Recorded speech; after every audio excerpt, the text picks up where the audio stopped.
काले के शिव के मनाइब हो, शिव मानत नाही। काले के शिव के मनाइब हो, शिव मानत नाही। पूड़ी मिठाई शिव के मन ही न भावे, पूड़ी मिठाई शिव के मन ही न भावे। भांग धतुर कहाँ पाइब हो, शिव मानत नाही। काले मैं शिव के मनाइब हो, शिव मानत नाही। नमस्कार दोस्तों, मैं हूं ममता तिवारी और आपका स्वागत करती हूं मेरी चैनल ममता वेज में। कैसे हैं आप सब? तो चलिए इस वीडियो में हम जानेंगे 2021 में प्रदोष व्रत कब है, शुभ तिथि क्या है, मुहूर्त क्या है, व्रत कथा क्या है, पूजन विधि हमें कैसे करना है और पूरी व्रत की विधि सब कुछ हम इस वीडियो में जानेंगे। और इस दिन कौन सा एक हम महा उपाय करते हैं जिससे अपने महादेव को हम प्रसन्न करते हैं, तो इन सभी बातों को हम इस वीडियो में जानेंगे। तो इसलिए आप मेरे साथ बने रहिए। और अगर आपको मेरा चैनल पसंद आता है और वीडियोज पसंद आते हैं तो प्लीज़ आप मेरे चैनल को सब्सक्राइब कर दीजिएगा, बेल आइकन को प्रेस कर दीजिएगा, जिससे मेरे वीडियो के नए नोटिफिकेशन आप तक सबसे पहले पहुँचे। तो चलिए शुरू करते हैं।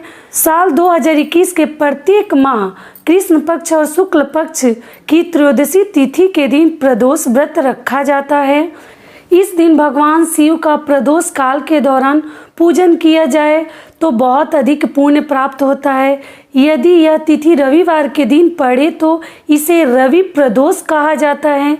रवि प्रदोष के दिन शिव पूजा के साथ सूर्य पूजा भी करने से कई गुना अधिक लाभ और पुण्य प्राप्त होता है। रवि प्रदोष व्रत सुख, समृद्धि और आरोग्य की प्राप्ति की दृष्टि से बेहद खास माना जाता है। और आगे हम व्रत की तिथि और शुभ मुहूर्त हर चीज़ जानेंगे। तो सबसे पहले हम जान लेते हैं कि रवि प्रदोष व्रत की पूजा विधि और उपाय। प्रदोष व्रत के दिन सुबह जल्दी उठकर सबसे पहले अपने दैनिक कार्यों को पूरा कर स्नान करें।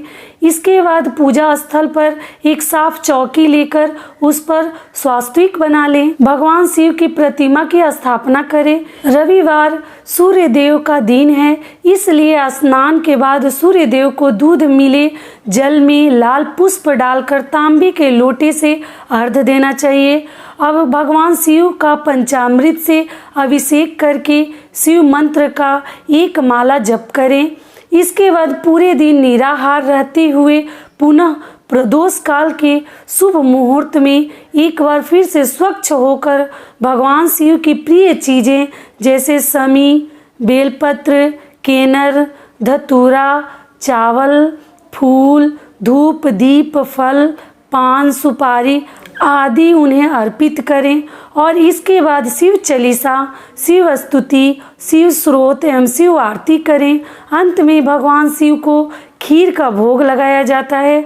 प्रदोष व्रत के दिन सुबह और प्रदोष काल में भगवान शिव का पूजन करने से सभी संकटों से मुक्ति मिलती है और दुखों का नाश होता है। अगर आप रवि प्रदोष का व्रत के दिन भगवान सूर्य नारायण को तांबे के लोटे से जल में शक्कर डालकर अर्घ्य देते हैं तो इस उपाय से आपको रोगों से मुक्ति मिलती है। रवि प्रदोष पर शाम के समय प्रदोष काल में भगवान शिव को दूध, दही, घी, शहद और शक्कर से बने पंचामृत से स्नान कराने के बाद शुद्ध जल से स्नान कराकर उनका पूजा करें। इससे आपकी मनोकामना जल्द ही पूरी होती है। प्रदोष व्रत में साबुत चावल की खीर भगवान शिव को जरूर अर्पण करनी चाहिए। तो चलिए रवि प्रदोष की कथा सुन लेते हैं। उस दिन कथा सुनने का बहुत बड़ा फल मिलता है, तो आप जरूर कथा सुने। बिना कथा सुने आपको व्रत का फल नहीं मिलता है, तो आप प्रदोष व्रत के दिन जरूर कथा सुनिए। रवि प्रदोष से जुड़ी प्राचीन कथा के अनुसार एक गांव में गरीब ब्राह्मण अपनी पत्नी और पुत्र के साथ रहता था। एक बार ब्राह्मण का पुत्र गंगा स्नान के लिए गया तो उसे लुटेरों ने पकड़ लिया और उसे उसके पिता के धन के बारे में पूछा। वह डर कर बोला कि वह बहुत गरीब है और उसके पास धन नहीं है। तब लुटेरों ने उसे छोड़ दिया। जब वह घर जाने लगा तभी थकने के कारण वह एक पेड़ के नीचे सो गया और राजा के कुछ सिपाहियों ने उसे लुटेरा समझकर पकड़ लिया और जेल में डाल दिया। पुत्र के घर वापस न आने पर ब्राह्मणी चिंतित थी। इधर ब्राह्मणी ने दूसरे दिन प्रदोष का व्रत किया और शिव जी से अपने बालक की वापसी की प्रार्थना की। शिव जी ने ब्राह्मणी की प्रार्थना से प्रसन्न होकर राजा को सपने में कहा कि तुमने जिस बालक को पकड़ा है वह निर्दोष है, उसे छोड़ दो। दूसरे दिन राजा ने उसके माता और पिता को बुलाकर बच्चे को छोड़ दिया और केवल छोड़ा ही नहीं, उसे 5 गांव भी दान में दिए। इस प्रकार प्रदोष व्रत के प्रभाव से न केवल ब्राह्मण का बेटा मिला बल्कि उसकी गरीबी भी दूर हो गई। तो इसी तरीके से हम सभी को प्रदोष व्रत करना चाहिए, सभी को अपने मनोवांछित फल की प्राप्ति के लिए जैसे उस गरीब ब्राह्मणी की कामना पूर्ण हुई उसी तरह सबकी मनोकामना भगवान पूर्ण करे। तो चलिए रवि प्रदोष व्रत का शुभ मुहूर्त और सही तिथि क्या है वो भी जान लेते हैं। त्रयोदशी तिथि प्रारंभ कब हो रही है? 10 जनवरी शाम 4:52 से शुरू होगी और त्रयोदशी तिथि समाप्त होगी 11 जनवरी दोपहर 2:32 पर समाप्त होगी। ऐसे में हमें 10 जनवरी को ही प्रदोष व्रत मनानी है। जब शाम को त्रयोदशी तिथि रहती है उसी में हमें ये व्रत करना चाहिए, तो इसलिए हमें 10 जनवरी को ही मनानी है। और शाम को पूजा करने का भी समय मैं बता देती हूँ।